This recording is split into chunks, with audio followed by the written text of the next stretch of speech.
आपको बता दें, सबसे पहले बात पश्चिम बंगाल की करेंगे, जहां आपको बता दें कि मुर्शिदाबाद में 11 अप्रैल को हुई हिंसा के बाद करीब 500 हिंदू पलायन कर चुके हैं। उन्होंने मालदा जिले में शरण ली है।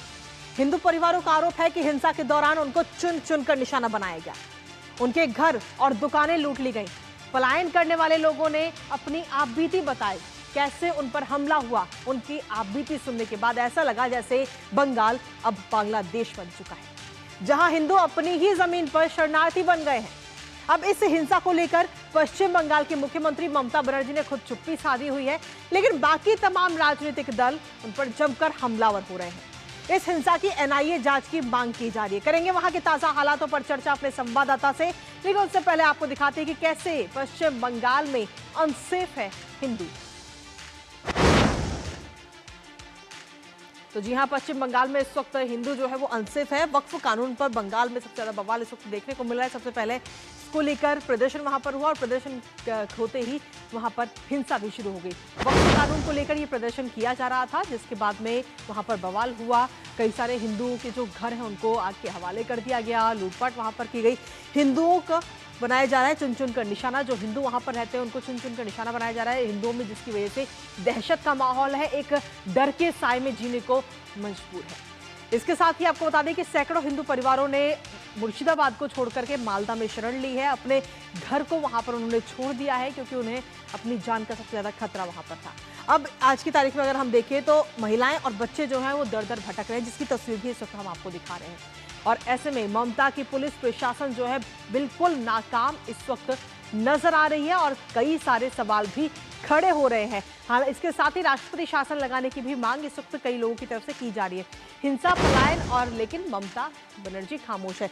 ये तस्वीरें इस वक्त आपको दिखा रहे हैं। ये तस्वीरें हैं बीते कल की, जब सुकांता मजूमदार पीड़ितों से मुलाकात करने के लिए पहुंचे थे, जिन्होंने मुर्शिदाबाद में पलायन करने के बाद में मालदा में शरण ली हुई है अपनी सुरक्षा के लिए। और उन सभी से मुलाकात करने के लिए वहां पर भारतीय जनता पार्टी कुछ लोग पहुंचे थे और इस दौरान वहां पर उन्होंने अपनी आपबीती भी सुनाई कि किस तरीके से उनके ऊपर हमला हुआ।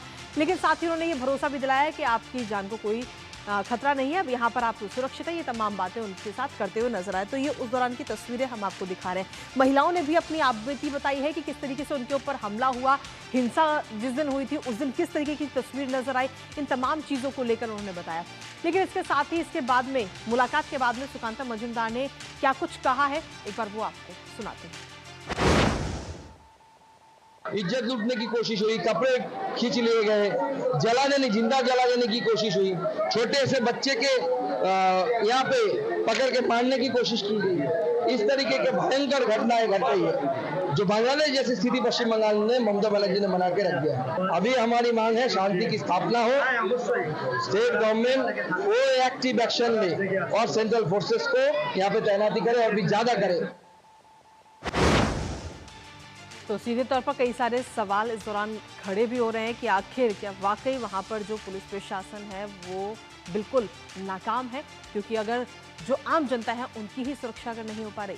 इसके साथ ही सुकांता मजूमदार ने राज्यपाल को भी चिट्ठी लिखी है और उन्होंने चिट्ठी के माध्यम से हिंसा प्रभावित इलाकों में सुरक्षा व्यवस्था मुहैया कराने की अपील की है। इसके साथ ही सुकांता ने पीड़ितों के साथ अपनी मुलाकात की भी चिट्ठी में साझा की है। राज्यपाल को चिट्ठी लिखी गई और फिलहाल ये तस्वीरें इस वक्त आपको दिखा रहे हैं। वहाँ के जो ताज़ा हालात हैं उन ताज़ा हालातों की तस्वीर भी आपको दिखा रहे हैं और ये वो चिट्ठी है जो इस वक्त लिखी गई है सुकांता मजूमदार की तरफ से राज्यपाल को, और उन्होंने जो मुलाकात हुई उसका भी जिक्र किया। साथ ही उन्होंने बताया कि मुर्शिदाबाद में हिंदू महिलाओं के साथ लगातार दुर्व्यवहार किया जा रहा है, लेकिन पश्चिम बंगाल की सरकार मूक दर्शक बनी हुई है। ये तस्वीरें मुर्शिदाबाद की, जिस जगह पर हिंसा हुई थी और वहाँ पे किस तरीके से इस वक्त पुलिस बल तैनात है, साथ ही सुरक्षा किस तरीके से वहाँ पर इस वक्त की जा रही है। बीएसएफ की कई टुकड़े इस वक्त वहाँ पर तैनात हैं और चप्पे चप्पे पर निगरानी इस वक्त रखी जा रही है।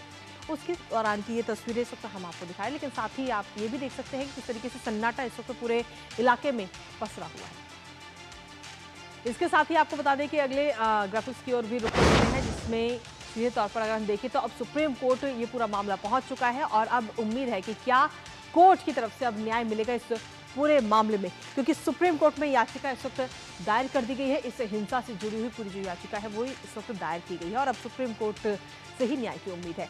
साथ ही आपको बता दें कि अदालत की निगरानी में एसआईटी जांच की मांग इस याचिका के जरिए की गई है कि ये जो पूरी हिंसा हुई उस हिंसा की जांच की जाए, एसआईटी जांच हो। ममता सरकार और केंद्र को भी प्रतिवादी इसमें इस याचिका में बनाया गया है। साथ ही आपको बता दें कि पीड़ितों के लिए मुआवजा और पुनर्वास की मांग इस याचिका के जरिए की गई है। हालांकि देखना होगा कि सुप्रीम कोर्ट इस मामले पर क्या कुछ सुनवाई करता है। हमारे साथ हमारे सहयोगी प्रसन्नजीत बख्शी इस वक्त जुड़ गए हैं करते ताजा अपडेट के लिए। प्रसन्नजीत, आपके पास क्या कुछ ताजा अपडेट है इस वक्त? फिलहाल अभी क्या हालात है? देखिए कृतिका, आग देखने को मिल नहीं रहा है, लेकिन इसका मतलब ये नहीं है कि आग बुझ गया है।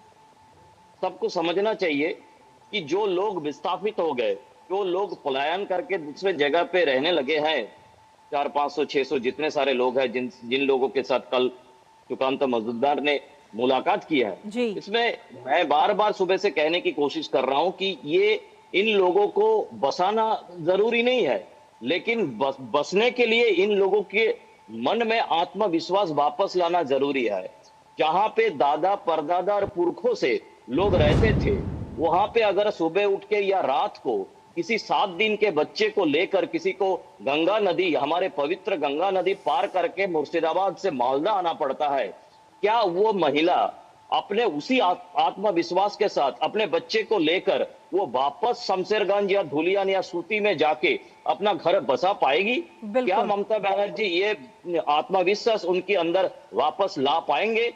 क्या पुलिस की तरफ से ये आत्मविश्वास ला पाएंगे? क्योंकि जिस जगह से उन लोगों ने आतंक के साथ पलायन किया है और अपने ही पड़ोसी, जो पड़ोसी कल तक पड़ोसी हुआ करता था, 3-4 घंटे तक उन लोगों ने चुन चुन के हिंदुओं का घर पर, दुकान पर तांडव किया है और पुलिस ने बाहर इंतजार किया कि तांडव खत्म हो जाए तब जाएंगे। पुलिस ने बाहर पत्रकारों को रोक के रखा कि अगर तांडव खत्म हो जाए उसके बाद ही भेजा जाएगा। तो इस समय पे इस 500-700 लोगों को पूरे आत्मविश्वास के साथ अपने पुरखों के घर पे वापस लाना, ये चुनौती है। चुनौती ये नहीं है कि फायर ब्रिगेड की पानी से किसी जगह पे आग बुझा दे और ईंट और पत्थर से किसी का घर फिर से बना दे, इसके तरह, एक बिल्डिंग की तरह।